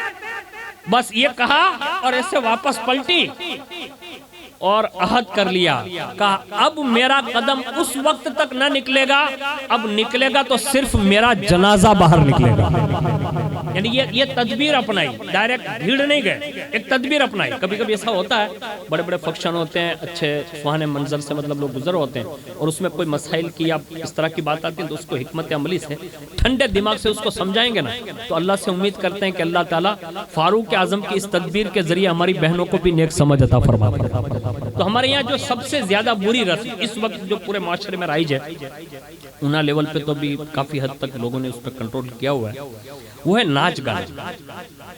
یعنی بڑی تیزی کے ساتھ راسرے پڑھنا اور عورتوں کا ناچنا, بھائیوں کا ساتھ میں کھڑے رہ کر دیکھنا, اور اس طرح کے جو معاملات ہیں, تو یہ کسی عالم دین کا یا مولانا صاحب کا یہ کوئی مسئلہ نہیں. اس کو ہمیشہ یاد رکھیں اور سنجیدگی سے اس کو تھوڑا سمجھیں. جیسا کہ میں ایک حوالہ پیش کرتا ہوں. صدر الشریعہ بدر الطریقہ حضرت علامہ مفتی محمد امجد علی اعظمی علیہ رحمہ فرماتے ہیں کہ اکثر جاہلوں میں یہ رواج ہے کہ محلے میں جب شادی یا رشتہ کوئی ہوتا ہے تو محلہ یا رشتے کی عورتیں جمع ہوتی ہے, گاتی ہے, بجاتی ہے. وہ لکھتے ہیں کہ یہ فعل حرام ہے, یعنی بڑا گناہ ہے. اس کو حضور مفتی امجد علی صاحب علیہ رحمہ نے اپنی کتاب میں یہ بات نقل فرمائی. آگے فرماتے ہیں دوسرے نمبر پر اسی کام میں ڈھول بجانا تو یہ بھی حرام ہے. آگے لکھتے ہیں عورتوں کا گانا یعنی بولنا, گیت بولنا تو یہ اس سے بھی بڑا گناہ. اب یہ کل ملا کر گانے میں بھی جو اشعار ابھی آ گئے, یعنی فلمی دنیا کے جو اشعار ہوتے ہیں, تو یہ ساری چیزوں کو نچوڑ نکال کر کہہ رہے ہیں کہ یہ سارے کام دوسرے آنے والے لوگوں کو گناہوں پر ابھارنے والے کام ہیں. اب ظاہر سی بات ہے کہ عورتیں اگر کہیں کسی گلی کوچے میں اگر راسلے بھی پاڑی یا گیت بھی باہر گا رہی ہے یا کچھ لوگ وہاں سے گزرے ہو, تو کیا وہ آنکھیں بند کر کے ولی اللہ ہے کہ گزر جائیں گے؟ کوئی ولی نہیں ہے ابھی ہماری اور آپ کی نظروں میں. کون ولی آپ بتائیے؟ یعنی بڑا مشکل ہے, ہر بندہ اس کو ایکسپٹ نہیں کرتا. تو ہمیں اور آپ کو خود کو یہ کوشش کرنی چاہیے کہ اپنی بچیوں کو یہ سمجھائیں کہ بیٹیاں جو آپ یہ کرنے جا رہی ہیں نا, یہ اللہ اس کے رسول کی نافرمانی ہے. اب آپ کے ایمان پر چھوڑتے ہیں اگر آپ اس سے بچ گئی تو اللہ تعالیٰ اس کے بچنے پر اللہ تمہیں نہیں تمہاری نسلوں کو بھی اجر عطا فرمائے. ہمیں اس کو یہ سمجھانا ہوگا. دوسری بات میں پیش کر دیتا ہوں 4 حدیثیں جس کو ہمیں اور آپ کو اس ناچ گانے سے ہمیں لڑنے کی ضرورت نہیں ہے بلکہ ہمیں اسے سمجھانے کی ضرورت ہے. ہمیں اللہ اس کے رسول نے اتنا بڑا ذخیرہ دے دیا کہ ہم اگر سمجھاتے سیکھ جائیں اور لوگوں تک یہ پہنچاتے سیکھ جائیں تو اللہ سے امید ہے کہ بعض افراد ایسے بھی ہیں جو سمجھنے کے لیے تیار بھی ہے, بعض افراد ایسے ہیں جو ہٹ درمی کرتے ہیں تو ہم اس کو اللہ اس کے رسول کے حوالے کرتے ہیں. کیونکہ رسول اللہ 40 سال تک جو خاموش رہے یعنی اعلان نبوت سے پہلے جو 40 سال گزارے حضور نے سب کو دیکھا ہی کہ لوگ کیا کر رہے ہیں, لیکن جب اپنی بات منوانی نہیں تھی نا تو سب سے پہلے اپنی ذات منوا لی اور اس حد تک لوگوں میں سچائی اخلاق اور کردار پیش کیا کہ پھر حضور کے نام پر نہیں, حضور کی بات پر نہیں بلکہ دوسرا کوئی جا کر حضور کی بات کر دیتا تو صحابہ اپنی جان تک کی بازی لگانے کے لیے تیار ہو گئے. یعنی یہ حضور نے سمجھایا اور وہ سمجھانے کا طریقہ کیا تھا وہ سنیے. سب سے پہلی گانے باجے جتنی بھی جگہ ہو رہے ہیں چاہے وہ کسی بھی بہانے ہو رہے ہیں اس کو سنیے. حدیث پاک میں ہے کہ 2 آوازوں پر دنیا اور آخرت میں اللہ اس کے رسول کی لعنت ہے. نمبر 1 جب نعمت ملے اور کوئی باجا بجائے. اب مجھے بتاؤ ماں باپ کی سب سے بڑی خوشی کون سی دن ہوتی ہے؟ جب اس کی اولادیں جوان ہو جائیں اور شادی کے لائق ہو جائیں. یہ نعمت ہے کہ نہیں ہے؟ نعمت ہے. اور اللہ خود فرماتا ہے کہ اگر میں تمہیں کوئی نعمت دوں تو اس پر میرا شکریہ ادا کرو گے میں اور دوں گا یعنی اضافہ کر دوں گا. تو اب شکر تو نہیں کرتے بلکہ اس نعمت پر معاذ اللہ ہم یہ باجا بجا کر گانا بجا کر ہم لوگوں کو نچوا کر ہم اللہ کے غضب کو چیلنج دے رہے ہوتے ہیں. اس کو تھوڑا سنیے گا. کیا آپ نے نہیں سنا ابھی قریب میں ایک بہت بڑا جو حادثہ پیش آیا, آپ نے شاید اس کو محسوس نہیں کیا ہوگا, سوشل میڈیا پہ آپ کے پاس موبائل ہے تو آپ نے دیکھا بھی ہوگا لیکن ہو سکتا ہے آپ کے ذہن سے نکل گیا ہو. میں آپ کو یاد دلا دیتا ہوں. ابھی قریب میں امریکہ میں جو آگ لگی یعنی ایک ایسا شہر جو وہاں کے طبقے کے مطابق یعنی سب سے بہترین شہر اس کو گردانا گیا تھا ان کی زمین پر, اور وہاں اتنے ایکٹر اتنے مالدار اور اتنے سکھی لوگ رہ رہے تھے کہ دنیا اس کا حساب نہیں لگا سکتی. اتنے بڑے لوگ. آخر یہ حادثہ پیش کیوں آیا معلوم ہے؟ سوشل میڈیا کے ذریعے یہ بات باور کرائی گئی کہ اس عذاب کے آنے سے 1 دن پہلے, اب سنیے گا تھوڑا سا, یعنی اتنا بڑا سپر پاور ہے لیکن ایک چوک ہوئی نا تو قدرت نے کیا سے کیا کر دیا نا وہ دنیا بھر نے دیکھ لیا. چوک کیا ہوئی؟ 1 دن پہلے یعنی وہ آگ لگنے سے 1 دن پہلے انہوں نے بہت بڑا جشن منایا اور اس میں دنیا کی بہترین سے بہترین خوبصورت عورتیں, خواتین, ایجوکیٹڈ یعنی فکر مند لوگ سب کو بلایا اور انہوں نے ان کے جو ایوان میں یعنی ان کے کوئی ہال میں انہوں نے بہت بڑا فنکشن کیا اور اس میں ایک خاتون نے یعنی عورت نے لفظ اللہ جس کو انگلش میں وہ گاڈ بولتے ہیں اس کی مذاق اڑائی. آپ سمجھ رہے ہیں میری بات؟ یعنی ہمارا رب جو ہے اس کے نام کی مذاق اڑائی اور جیسے انہوں نے یہ مذاق اڑائی اور اس میں یہ سب شریک ہوئے, بس اس ایک نام کی مذاق اڑانے پر قدرت کو جلال آیا اور مسلسل آج بھی وہ لوگ جل کر بھسم ہو گئے اور باقاعدہ اب ان کا کوئی پرسان حال نہیں ہے, ساری طاقتیں آزما لی ہے, اب بھی آگ قابو میں آنے سے باہر بھاگ رہی ہے. اور میں نے تو یہ سنا کہ 1 ویک کے بعد یعنی 8 دن کے بعد دوسرے شہر کو اپنی اس میں لے لیا یعنی دوسرا شہر جلنے لگا. پتہ یہ چلا قوم میں سے ایک خاتون بھی اگر اللہ کے نام کی خالی بے عزتی کرے یا اس کے خلاف مذاق اڑائے تو قدرت کا یہ عذاب آتا ہے. یہ ہمارے لیے درس عبرت نہیں ہے کہ ہم جب اپنی بیٹیوں یا بیٹوں کا نکاح کرواتے ہیں تو غیروں کے نام کے جو بھجن بجواتے ہیں اور اس وقت جو ہمارے بچے ناچ رہے ہوتے تو کیا قدرت کا غضب نازل نہیں ہوگا؟ اس لیے ہمیں اللہ سے ڈرنا چاہیے, مولانا سے نہیں, ذمہ دار سے نہیں, اللہ سے ڈرنا چاہیے کہ میں مسلمان ہوں اور میں یہ کام کروں گا کبھی نہیں ہوں. اگر پورے رشتہ دار بھی ناراض ہو جائیں کہ آپ یہ نہیں کرو گے تو ہم یہ نہیں کریں, کہا تم کو جو کرنا ہو کرنا, مجھے اپنی قبر کی فکر ہے, مجھے خود اللہ کی بارگاہ میں مر کے جواب دینا, ورنہ یہ ناچنے کودنے والے جتنے بھی لوگ آتے ہیں نا کوئی ہماری قبر میں آنے والا نہیں ہے. اس کو ہمیں اور آپ کو خود کو حل کرنا ہوگا, اس لیے اپنے آپ کو بچائیں. دوسرا سنیے, فرمایا دوسرا پہلا موقع تو یہ ہے کہ نعمت ملے تب باجا بجائے تو اس پر لعنت برستی ہے. دوسرا فرمایا مصیبت جب آئے تو آدمی چلائے، یعنی واویلا کریں، نوحہ کریں، یہ بال اکھاڑے، گالوں پر ماریں، جس کو اپنی زبان میں یہ کہتا ہے کوٹنا، کودنا، اس طرح واویلا کرنا. تو یہ حضور صلی اللہ علیہ وسلم کی حدیث پاک کے مفہوم کے مطابق یہ دو وقت ایسے ہوتے ہیں کہ اگر بندہ اس پہ اپنے آپ کو نہیں روکتا تو اس پر یہ چیزیں نازل ہوتی ہے، یعنی لعنت برستی ہے. دوسری سنیے، علامہ جلال الدین سیوطی فرماتے ہیں گانے باجے سے اپنے آپ کو بچاؤ کیونکہ یہ شہوت کو ابھارتے ہیں. اور دوسرے نمبر پر فرمایا یہ غیرت کو برباد کر دیتے ہیں. آج آپ دیکھ لیجئے پوری دنیا میں بڑی تیزی کے ساتھ ہماری غیرتیں جو ہے نا وہ بزدلی میں تبدیل ہو گئی. اس سے بڑھ کر اور بزدلی کیا کہہ سکتا ہوں میں آپ کو، کہ اب کوئی عقائد کے معاملات پہ بھی بات کرتا ہے نا، عقائد سمجھتا ہے نا، ایمان کے جو خاص پہلو ہوتے ہیں اس پہ بھی ہمارا دھیان نہیں جاتا. تو اب یہ بزدلی کیسے آئی، یہ غیرت کیسے مر گئی؟ تو اس کی وجہ یہ بنی کہ ہم لوگ ہر وقت یہی سنتے سناتے رہے اور لوگوں میں شرکت کرتے رہے. تو نہیں کرنے والے تو نہیں کرنے والے، کرنے والوں کی غیرت گئی تو گئی، ہم لوگوں نے جا کر اپنی غیرت بھی برباد کر لی. یعنی کسی کے یہاں فنکشن ہے، جیسے وڈالہ آپ کا چھوٹا سا علاقہ ہے، اب صابر بھائی ذمہ دار آدمی ہے، وہ دیندار بھی ہے، کام بھی مسجد کا کرتے ہیں، مدرسے کا کرتے ہیں، آپ کے پورے سماج کا کرتے ہیں، ذمہ دار آدمی ہے. اب اگر کسی نے دعوت دی تو ان کو جانا تو پڑے گا، ذمہ دار آدمی ہے، نہیں چھوٹ کے بھی ان کو جانا پڑے گا. لیکن اب یہ کیا کریں؟ تو کم از کم اتنا تو سوچو کہ جو ہمارے غیرت مند لوگ ہیں، جو دیندار لوگ ہیں، ان کو بچانے کے لیے کم از کم یہ چیزوں کو اگر ہم بند کر دیں گے نا تو اللہ ان کی دعاؤں کی وجہ سے اللہ ہماری نسلوں میں بہترین خوشیاں عطا فرمائے. یہ ہمیں کرنا ہوگا. اور آگے سنیے، فرماتے ہیں گانا باجا یعنی یہ بجانا یہ شراب کے قائم مقام ہے. یعنی جیسے ایک شراب پینے کے بعد آدمی مست ہو جاتا ہے، ایسے گانا سننے کے بعد بھی آدمی مست ہو سکتا ہے.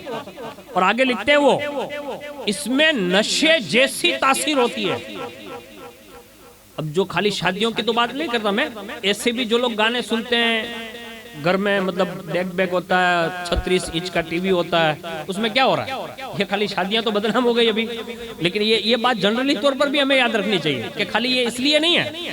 جہاں بھی رہو اگر ہم کہیں نہ کہیں کوئی گانا سن رہے ہیں تو ہمیں اور آپ کو اپنے آپ کو بچانا چاہیے، ورنہ یہ کان جو ہے نا یہ عذاب بھگتنے کے قابل نہیں ہے. یعنی اتنا اس میں پاور ہی نہیں. ہمارے یہاں تو معمولی سی مطلب خراش آ جاتی ہے تو ہم برداشت نہیں کرتے. تو اللہ کی طرف سے جب پگھلایا ہوا شیشہ اندر انڈیلا جائے گا تو کسی میں طاقت ہے یا نہیں ہے؟ آگے سنیے، فرمایا جو گانے والی کے پاس بیٹھے، یعنی جو گاتی ہو، چاہے وہ کوئی بھی فنکشن والی ہو، کوئی بھی ہو، جو گانے والی کے پاس بیٹھے کان لگا کر دھیان سے سنے تو اللہ تعالیٰ قیامت کے دن اس کے کانوں میں شیشہ اونگے لے گا. اب یہ کاج جو ہوتا ہے نا اس کو گرم کیا جائے گا اور اس کا پانی بنے گا اور باقاعدہ وہ کان میں ڈالا جائے گا. ہمارے یہاں معمولی سا کان میں درد ہو جائے نا تو خالی وہ سلی ڈاکٹر ادھر ادھر گھماتا ہے نا تو آدمی چیخ پڑتا ہے. میں کہتا ہوں یہ شیشہ مطلب یہ سوئی نہیں ہے، خالی وہ نارمل شیشے کی سلی ہوتی ہے جس کو وہ گھمانے میل صاف کرنے کے لیے کرتا ہے. تو اتنا درد ہوتا ہے تو مجھے بتاؤ، یہ حدیث پاک میں فرمایا جا رہا ہے کہ اللہ رب العزت اس کے کان میں شیشہ اونڈے لے گا. تو ہماری اور آپ کی کس کی ہمت ہے کہ ہم اس کو برداشت کر سکیں گے؟ اس لیے اپنے آپ کو بچائیں. آگے لکھتے ہیں، یہ بھی مسند الفردوس میں یہ حدیث پاک کا مفہوم ہے. گانا، کھیل دل میں نفاق پیدا کرتا ہے. اب نفاق کیا ہے اس کو بھی سن لیجئے. جیسے میں آپ کے سامنے آؤں تو آپ کھڑے ہو گئے ادب سے، یعنی برکاتی صاحب آگئے، برکاتی صاحب آگئے، ایسا. اور جیسے میں یہاں سے نکلا، یعنی مدرسے سے پار ہوا، وہ آیا تھا نا اپنوں کو بدی کو کوٹے کوٹی مطلب اپارنے چلا گیا نہیں، یوں کرنے چلا گیا نہیں، یہ پیچھے سے ہوا. تو یہ کیا ہوا؟ یہ سامنے سلام علیکم اور پیچھے سے یہ جو دل میں پیدا ہوتا ہے نا. آج کسی کو بھی دیکھ لیجئے آپ، میں مولانا کی بات نہیں کر رہا ہوں، پوری دنیا میں سگے ماں باپ بھی اس کے بیٹا بیٹھا ہو چند لوگوں کے سامنے، اس کے ابا نکلے ہو، اے بھائی چل گھروں چل، بس اتنا کہا نا اس نے. سگا بیٹا، باپ کا حق بھی ہے کہ وہ کہہ سکتا ہے کہ چل گھر پہ چل، بس اتنا کہہ کے وہ ابھی گاڑی آگے بڑھاتا ہے نا. سگا بیٹا اپنے باپ کے بارے میں دوستوں کے سامنے، یعنی معاذ اللہ یہ یوں کہہ رہا تھا کہ میرے باپ کی ایسی عادت. یہ نفاق نہیں ہے؟ یہ کہاں سے پیدا ہوا؟ وہ لکھتے ہیں یہ گانوں کی وجہ سے پیدا ہوا. یعنی بیٹا اگر ہماری پیٹھ کے پیچھے ہاتھ ایسے لمبے کر کے کہہ رہا ہے کہ اس کی عادت ہی ایسی ہے، اس کا مطلب یہ ہوا یہ ہاتھ اٹھانے کے قابل ہم نے ہی اس کو بنایا کہ ہم نے اس کو گانے پر پروان چڑھایا۔ اس لیے بچائیں اپنے آپ کو۔ آگے سنیے، پھر فرمایا یہ نفاق ایسے ہی پیدا کرتا ہے جیسے پانی سبزے کو اگاتا ہے۔ اور آگے قسم کھائی، قسم اس رب کی جس کے قبضے قدرت میں میری جان ہے، بے شک قرآن اور اللہ کا ذکر یہ دل میں ایمان اگاتا ہے۔ یہ رسول اللہ قسم کھا رہے ہیں اور فرمایا جس کے قبضے قدرت میں میری جان ہے، قرآن کی تلاوت اور اللہ کا ذکر یہ دل میں ایمان اگاتا ہے۔ جس طرح پانی سے گھاس اگاتے ہیں، ایسے ہی قرآن کی تلاوت اور اللہ کے ذکر سے اس کے دل میں ایمان اگاتا ہے۔ اب یہ دو چیزیں ہمارے اور آپ کے سامنے، ایک کھیل کود اور گانے باجے، اور ایک طرف ہے اللہ کا ذکر کرنا اور قرآن عظیم کی تلاوت کرنا۔ تو ہمیں اور آپ کو خود ہی چننا ہے، اور اللہ نے ہمیں ہوش و حواس والا بنایا ہے، تو ہمیں اور آپ کو خود کو احتساب کرنا چاہیے کہ ہمیں کیا کرنا چاہیے۔ دوسری میں ایک رسم بتا دیتا ہوں جو جلدی سے آپ کے وقت کے مطابق ختم کر دوں۔ کھڑے ہو کر کھانا کھانا، جس کو اپنی زبان میں کہتے ہیں بوفے کھانا، ہے نا؟ یہ اکثر ہو رہا ہے، ہر جگہ ہو رہا ہے۔ اب اس میں نقصانات کافی ہیں، اس کو ہم نے کبھی غور نہیں کیا۔ سب سے پہلے تو یہ انسان کا طریقہ ہے ہی نہیں، یہ آیا انگریز کلچر سے، یعنی کھڑے ہو کر کھانا، اور یہ پوری دنیا میں ابھی چل رہا ہے۔ مطلب ابھی آپ اونا میں بھی آ گیا، میں آپ کو کوئی لاری دکھاؤں گا، ایک لاری ہے، میں اس کا نام نہیں لیتا، وہاں میں نے دیکھا کہ وہ گھنٹی ایسے گھوم رہی تھی اور لوگ کھڑے کھڑے اس میں سے وہ کاٹ کے دیتا ہے اور وہ کھڑے کھڑے لوگ کھا رہے ہیں۔ یہ تو عام روزانہ کی روٹین ہے، لیکن اب شادیوں میں اس حد تک آ گیا کہ جس کو ہم اور آپ یہ سمجھتے تھے نا کہ یہ لوگ تو شریف لوگ ہیں، یعنی حاجی صاحب ہے، نمازی ہے، فلانا ہے، ڈھکنا ہے، پیر صاحب ہے، فلانا ہے، ان کے یہاں بھی یہ بوفے پہنچ گئے۔ نہیں، اب بڑی تیزی کے ساتھ لوگ کھڑے کھڑے کھا رہے ہیں۔ تو یاد رکھیے، کھڑے کھڑے کھانا ہی جانوروں کا طریقہ، انسان کا طریقہ نہیں، سب سے پہلا مسئلہ ہے۔ دوسرا، اب جو عزت دار لوگ ہیں، مثال کے طور پر ہمارے صابر بھائی کو اپنے لے لیتے ہیں، اپنے بڑے ہیں، کام ذمہ داری کیا کرتے ہیں، مولانا سرفراز کو لے لیتے ہیں، مولانا جعفر صاحب کو لے لیتے ہیں، یا جو بزرگ ہمارے کرسیوں پر بیٹھے ہیں، جو سماج کے بڑے بزرگ لوگ ہیں۔ اب وہ ہاتھ میں تھالی لین ہم آٹا مارے، یہ ہارو لگے بھائی، اب بولو یہ اچھا لگتا ہے؟ کسی کو نہیں اچھا لگے گا۔ اسلام نے کتنا بہترین نظم عطا فرمایا کہ بیٹھ کے کھاؤ، مل کے کھاؤ، اللہ مل کے کھانے میں تمہاری برکتیں عطا فرمائے۔ آج ہم نے وہ بھانا سسٹم جو پڑھتے تھے نا، وہ خالی میت موت میں رکھی اور اس میں بوفے چالو۔ اب اس کا مطلب نظام جو تبدیل ہوا نا، اس کو سنیے۔ ہمارے یہاں لوگ سمجھ رہے ہیں کہ مولانا اس کا ویروਧ کرتے ہیں تو ان کو کیا پڑی ہوگی، اس کا نقصان کتنا ہو رہا ہے۔ جو بھی لوگ سلیقے سے کھاتے پیتے ہیں نا، آپ ان کو دیکھیے گا، اور جو سلیقے سے کھانا وانا نہیں کھاتے ان کو دیکھیے گا، آپ کو خود کو اندازہ ہو جائے گا کہ جو رسول اللہ کے طریقے پر کھانا کھاتے ہیں، پانی پیتے ہیں، یا جو بھی اپنی روزانہ زندگی گزارتے ہیں، ان کو ایک نظر دیکھائیے گا، اور ان لوگوں کو بھی دیکھائیے گا جو ہے کروڑ پتی، ابجو پتی، خربوں پتی، کھانا بھی اچھا کھاتے ہیں، لیکن اسلام اور دائرہ اسلام سے ہٹ کر کھاتے ہیں نا، تو آپ کو وہاں جانے کے بعد فرحت محسوس نہیں ہوگی۔ فرحت سمجھتے ہیں؟ خوشی۔ اب جا کے دیکھ لیجئے گا، چند منٹ ہوگی تو آپ کے دل میں مطلب ایک اکساہٹ پیدا ہوگی کہ جلدی سے یہاں سے نکل جاؤں نا تو اچھا۔ حالانکہ آپ غریب کے جھوپڑے میں چلے جائیے، اگر وہ دین کے دائرے میں رہ کر کھانا ہوتا تو آپ کو ایسا لگا کہ یہ جلدی نکالے نہیں تو اچھا، یہاں آدھا پونا گھنٹہ نکل جاؤں تو اچھا۔ اس کا مطلب یہ ہوا کہ کھانے میں بھی فرق آتا ہے، کہ جو اچھے طریقے سے اور اسلام کے طریقے سے کھانا کھاؤ گے تو اللہ اس میں برکت دے گا۔ اور بوفے سسٹم کی جو خرابیاں ہیں، اس میں سب سے پہلی خرابی رزق کی بے حرمتی ہو رہی ہے، اور اتنی بڑی تیزی کے ساتھ ہو رہی ہے کہ ہمارے بزرگوں نے تو لکھا ہے کہ وہ بچا کچا کھانا جو بوفے میں بچتا ہے، اگر اس کو جمع کر لیا جائے تو ایک دوسری جماعت کو کھانا کھلایا جا سکتا ہے۔ یعنی اتنا بگاڑ ہو رہا ہے۔ ظاہر سی بات ہے، میں جاؤں اگر اب میرے کو دوسری مرتبہ اٹھنا نہیں ہے سبھی بات، تو اب میں کیا کروں گا؟ ہاتھ میں تھالی لی اور جتنا ہوا اتنا بھر لیا۔ اب مجھے تو وہیں تھالی چھوڑ کے جانا ہے، یا تو وہاں باسن جو مانج رہے ہوتے ہیں وہیں ڈال کے جانا ہے۔ تو ایک تو یہ رزق کی بے حرمتی ہو رہی ہے، اور حضور صلی اللہ علیہ وسلم کی دو حدیث پاک میں سنا دیتا ہوں جس سے یہ اندازہ ہوگا کہ جو بھی بوفی سسٹم کر رہے ہیں وہ رسول اللہ کے فرمان کے خلاف کر رہے ہیں۔ حضور کی حدیث ہے، حضرت قتادہ کہتے ہیں کہ حضور صلی اللہ علیہ وسلم نے اس بات سے منع فرمایا. حضرت انس کہتے ہیں کہ ایک آدمی کھڑے ہو کر پانی پیے, اس سے حضور نے منع فرمایا. تو حضرت قتادہ کہتے ہیں کہ میں نے پوچھا کھڑے ہو کر پانی پینے سے منع فرمایا تو کھڑے ہو کر کھانے کے بارے میں کیا حکم ہے؟ یعنی پانی پینے سے حضور نے روک دیا ہے تو کھانے کے بارے میں کیا حکم ہے؟ تو فرمایا کھڑے ہو کر کھانا یہ اس سے بھی بڑا گناہ ہے, یعنی برا ہے. یہ حضرت انس رضی اللہ تعالیٰ عنہ نے حضرت قتادہ کے جواب پر یہ بات ارشاد فرمائی. تو پتہ یہ چلا کہ ایک تو کھڑے ہو کر کھانا پینا یہ اسلام میں جائز ہی نہیں. ہاں عذرائے مجبوری اگر کہیں ہے تو وہ بات الگ ہے, اس کی کوئی صورت نکلتی ہوگی جو مفتیان اعظام بیان کریں گے, لیکن یہ بات تو ضرور ہے کہ کھڑے ہو کر پینا اور کھڑے ہو کر کھانا یہ اسلام کا طریقہ نہیں ہے. دوسرے نمبر پر بعض جگہوں پر جو بڑی خرابیاں نظر آ رہی ہیں, جو بھی لائن میں ہیں, اب اس میں عزت دار بھی لوگ ہیں اور بھی لوگ آتے ہیں. اب اس میں جو کھڑے رہتے ہیں نا وہ عزت دار لوگ ہوتے ہیں, وہ پسینہ پسینہ ہو رہے ہیں, یعنی ان کی طبیعت میں یہ ہوتا ہی نہیں. تو یہ ایک طرح سے ان کی دل آزاری کا سبب بھی بنتا ہے. یعنی سینکڑوں لوگوں کا اگر آپ نے دعوت دی ہے اور اس میں امام صاحب بھی ہے, پیر صاحب بھی ہے, سید صاحب بھی ہے, آگیوان صاحب بھی ہے, سارے لوگ کھڑے ہیں اور ان کی بے عزتی آپ کروا رہے ہیں اور یہ ان کے دل پر بار گزرتا ہے, تو یہ ایذا رسانی کا سبب بھی بنتا ہے. آگے ایک سنیے, ہمارے یہاں پھٹاکڑے کا سسٹم, ہمارے یہاں تو اب کس موڑ پر لوگ پٹاکڑے مطلب پھوڑنے لگے نا, وہ کبھی ہماری امت نے سوچا بھی نہیں تھا کہ ایسے موقع پر بھی لوگ پٹاکڑے بجائیں گے, یعنی پھوڑیں گے. آتش بازی یہ اسلام میں سخت حرام اور حرام ہے, اور یہ فضول خرچی کا ایک صاف مطلب ریزن ہے جو ہمارے اور آپ کے سب کے سامنے ہے.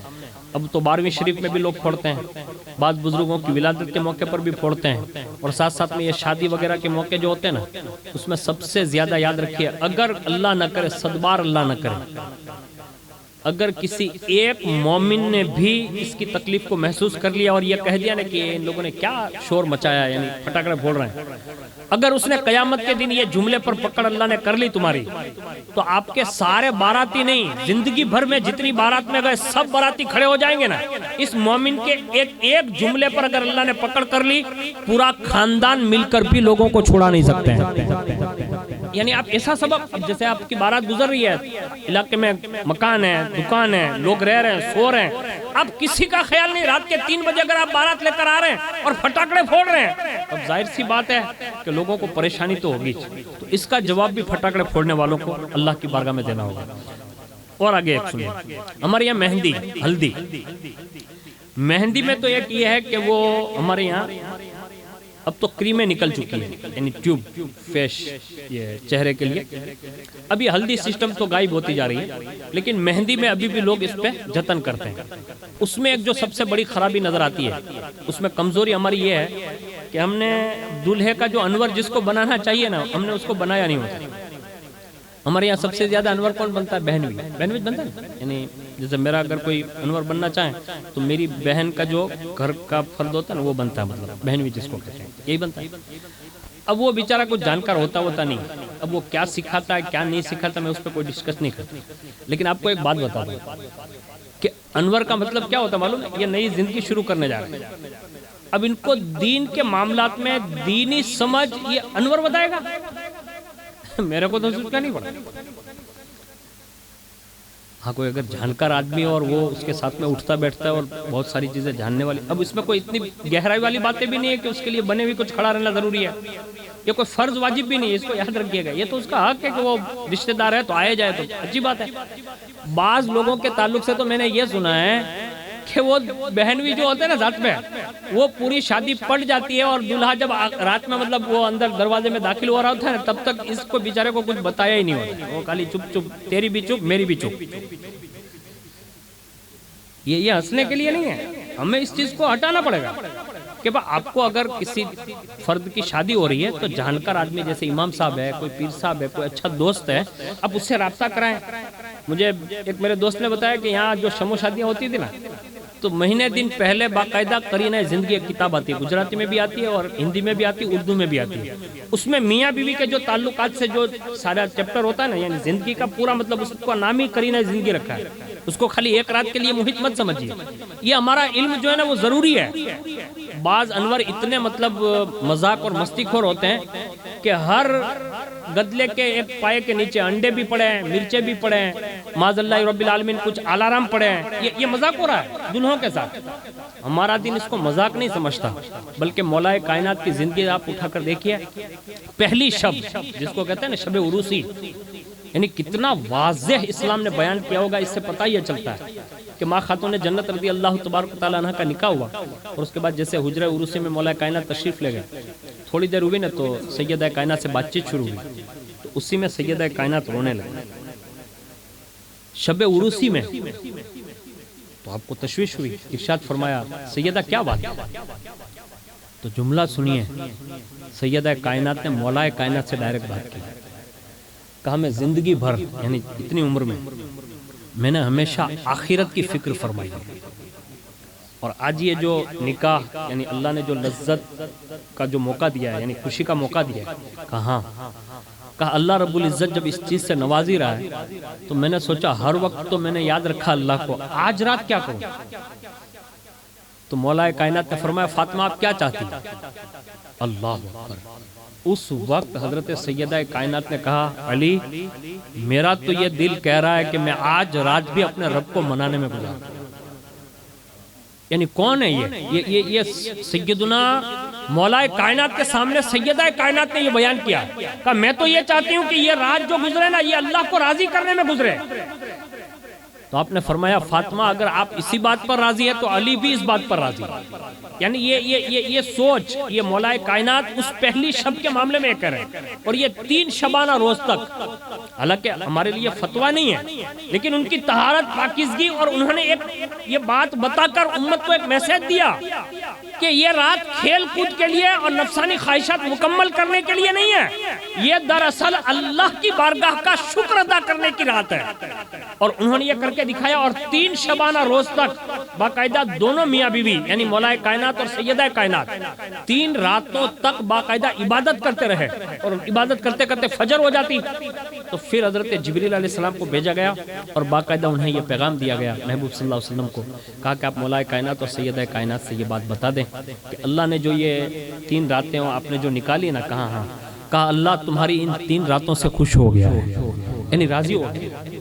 اب یہ چیزیں ہمیں اور آپ کو بتا کر اس بات کی طرف ہمیں اور آپ کو لایا جا رہا ہے کہ یہ رسم و رواج میں پڑھ کے ہم اپنے بچوں کی شادیاں نہ کروائیں، ورنہ اس کے انجام جو پوری دنیا بھگت رہی ہے۔ تو یہ مہندی وغیرہ اور ہلدی وغیرہ اس سے بھی بچیں، کیونکہ دلہا کی طرف سے دوست ہوتے ہیں اور دلہن کی طرف سے سہیلیاں ہوتی ہیں، تو ان سے بھی بائیکاٹ کریں، اس رسم کو سیرے سے مطلب نکال دیں، اس کی کوئی ضرورت نہیں، ہمارے یہاں یہ حرام کے درجے میں۔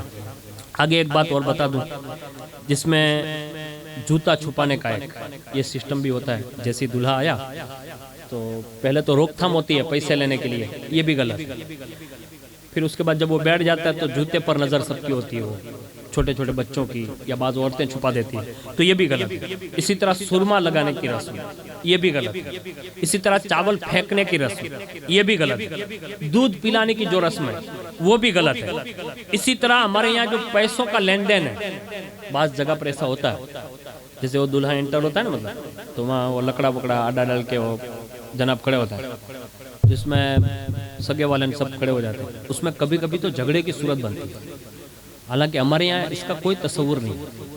تو یہ ساری چیزیں نا یہ غیر لوگوں کی تھی اور اس کو لوگوں نے مسلمانوں میں رائج کر دیا۔ تو میں نے یہ چند باتیں آپ کے گوش گزار کر دی جو زیادہ مطلب پنپتی ہے اور ہر علاقے میں ہے۔ یہ نہیں سمجھیے گا کہ میں اونہ میں بیان کر رہا ہوں، میرے تاتڑیاں شریف میں ایسا کچھ نہیں ہوتا ہی، سب جگہ ہو رہا ہے، لیکن اس کو روکنے کے لیے ہمیں تھوڑے تھوڑے مل کے ہم کوشش کریں گے، اپنے دوستوں میں یہ بات عام کریں گے تو اللہ سے امید کی جا سکتی کہ یہ چیزیں رکے گی۔ اور جیسے خان صاحب نے حضور کے نام کا میلاد سجا کر سادگی کے ساتھ جو نکاح کا پیغام دیا اور انہوں نے اپنی زندگی کی نئی شروعات کی، مطلب ابتدا کی ہے، اللہ تعالیٰ ہماری آنے والی نسلوں کو بھی ایسی ہی توفیق عطا فرمائے گا۔ اللہ سے دعا کرتا ہوں کہ اللہ تعالیٰ مجھے آپ کو سب کو حق سننے، حق پر عمل کرنے اور اسے عام کرنے کی توفیق عطا فرمائے۔ اور جس عزیزم محمد عرفان خان کی یہ جو نکاح کی تقریب ہونے جا رہی ہے، اللہ سے دعا کرتے ہیں کہ اللہ تعالیٰ مولا کائنات اور سیدہ کائنات کے صدقے میں اللہ ان کی خوشیوں میں برکتیں عطا فرمائے، انہیں نیکیوں والی زندگی عطا فرمائے، حضور کی سیرت پر مکمل طور پر عمل کی توفیق عطا فرمائے۔ اللہ ان کے پورے مکمل خاندانوں میں آپسی محبت عطا فرمائیں، بالخصوص میاں بیوی میں محبت عطا فرمائیں۔